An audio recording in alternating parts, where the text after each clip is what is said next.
gardens are covered by rose leaves. All the mountains have put on their holy dress.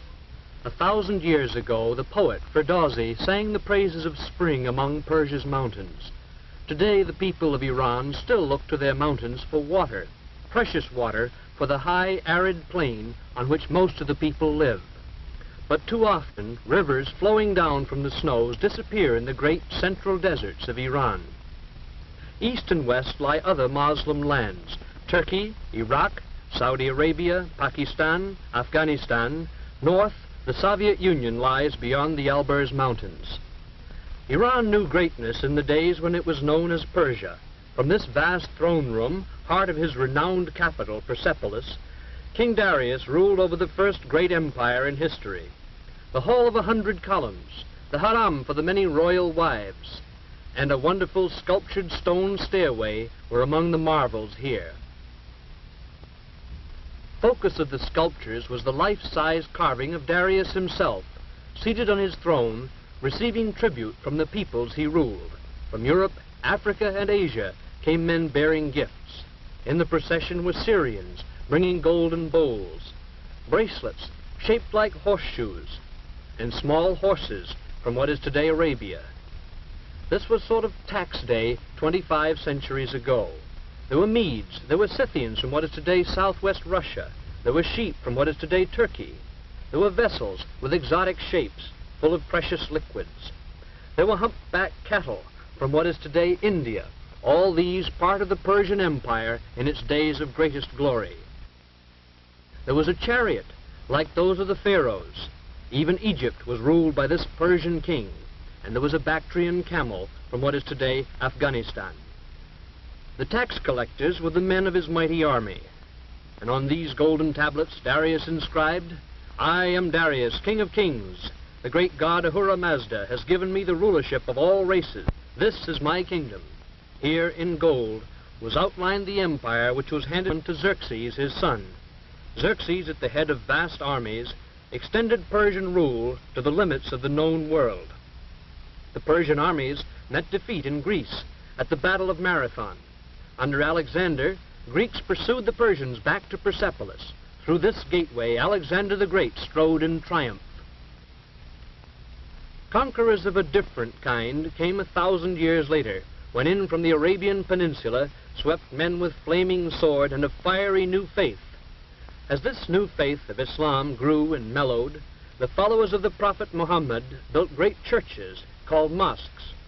The Masjid-i-Shah, the royal blue mosque of Isfahan, was completed in the 17th century by Shah Abbas.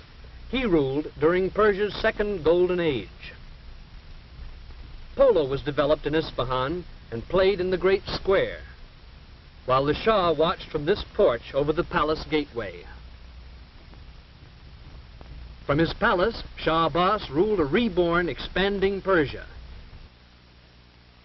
He built roads, irrigation systems, and great bridges like this one, but even his empire finally crumbled. Centuries later, in 1925, Reza Shah rose to power and a new era began, marked by a turn from old customs toward Western ways of thought. Under Reza Shah's son, needed land reforms are changing old patterns and bringing hope to the people. The young Shah's palace is typical of the architecture of modern Tehran. Former rulers lived in the Golestan, or Rose Garden Palace. In its mirror throne room is one of the world's most fabulous objects, the Peacock Throne. This golden seat of state was designed so that its occupant sat cross-legged with his back against a bolster crusted with pearls and rubies in gold settings. Built for the great Mughal of India, it was captured by Nadir Shah and brought to Persia 200 years ago. Above is the jeweled peacock from which the throne gets its name. Tehran is the capital of Iran, located in the north with the Alborz Mountains in the background. Tehran is a modern city with roots in the past. The great Muslim religious college of Sepah Salar is one of the intellectual centers of the Islamic world. These young men are studying to become mullahs, religious leaders. Their tranquil cloisters contrast with the busy life of the city. A woman wearing the enveloping chador is a reminder that even here in this modern city are strong links with Eastern tradition. New buildings and modern apartments are among the visible signs of progress in Tehran. At their national university, young Iranians, with a growing spirit of national pride, are becoming the doctors, teachers, engineers, and leaders of the future. Isfahan is the art and craft center of Iran, as it was in the days of Shah Abbas, when her people boasted, "Isfahan is half the world." Much of the imperial splendor survives, and in the bazaar, the ancient crafts, like coppersmithing, continue little changed. Modern machinery has come to Iran, but it still is far less difficult to hire a skilled hand craftsman by the day than to find capital to buy an imported machine to do his job. The hands of Isfahan craftsmen turn with special skill to the creation of fine articles of silver. Machinery will never be able to replace artist craftsmen like these silversmiths. Their skill is not easily acquired. For 50 years, these hands have guided tiny chisels, none over a tenth the size of a finger. With never-ending taps of his hammer, one of the world's great silver masters, Mohammad Zufan, creates things of lasting loveliness. This small case is ornamented with figures of legendary heroes, hunting lions in a scene from a Persia of long ago. The shop windows of Isfahan display other traditional arts. Here are miniature paintings. Themes used today a little changed from those of the time of the great Shah Abbas, and the technique is also little changed. Men sit all day, seeming scarcely to move a muscle. His brush, 3 camel hairs, and this is some of the work he does.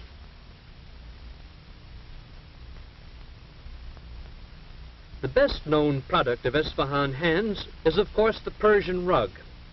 An average rug is made up of at least 1 million tiny knots, every one of which must be tied by hand. The knots make the woolen tufts, or pile of the rug. The warp, or foundation of the rug, consists of cotton threads wound between large wooden rollers. Rug industry wages are low.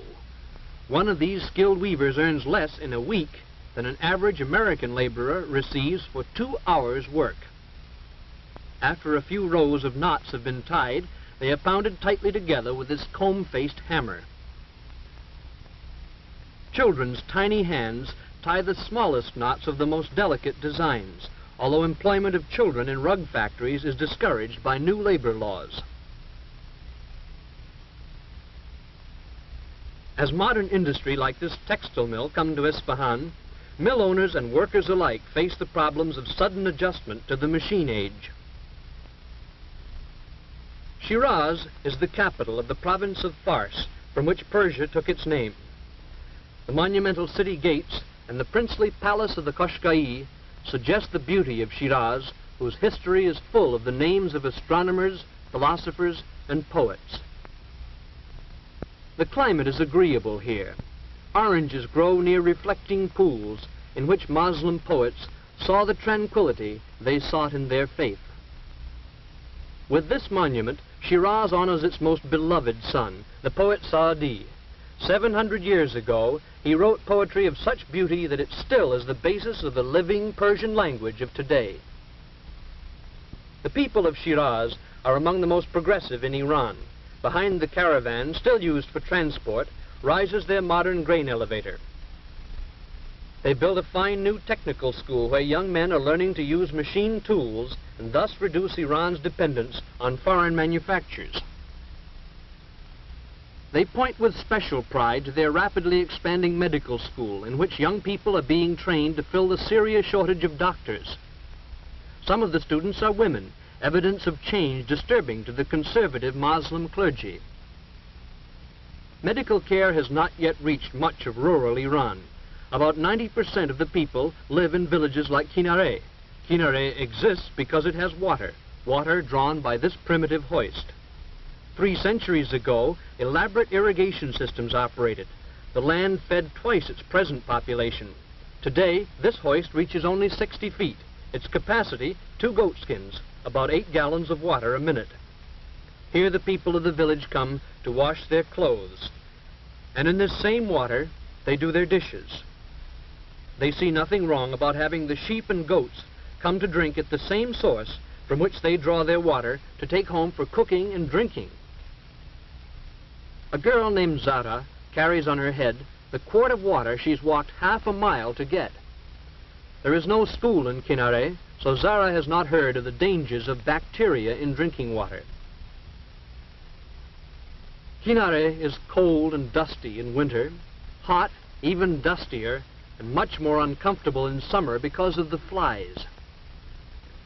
At home, Zara's mother makes bread from wheat flour that was the family's share of the crop.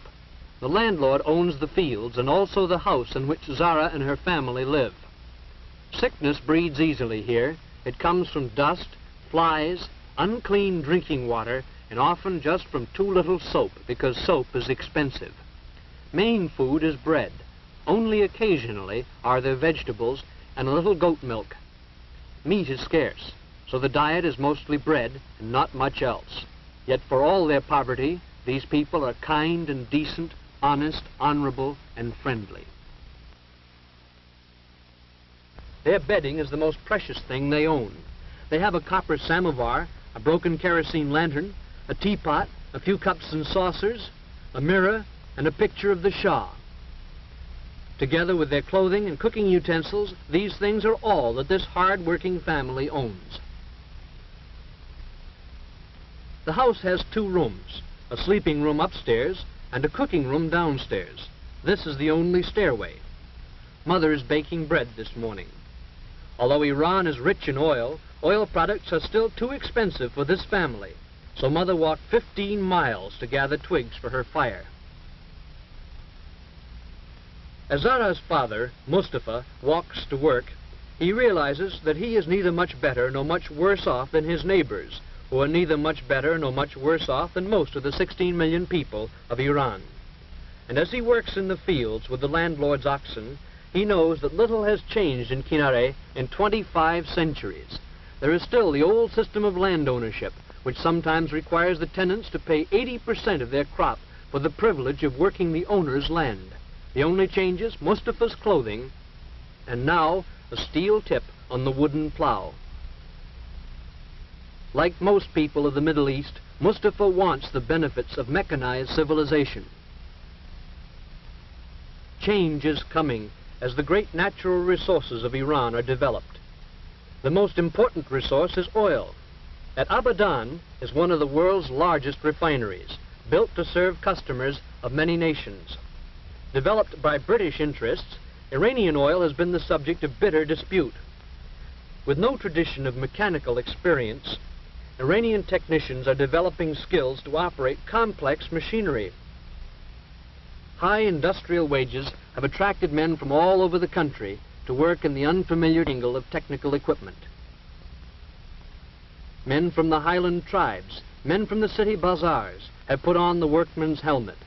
This, then, is the new man of Iran, a man who looks with hope to the time when, with further development of industry and her great natural resources, Iran may know again some of the glory it knew when Darius ruled at Persepolis over the mightiest empire the world had ever known.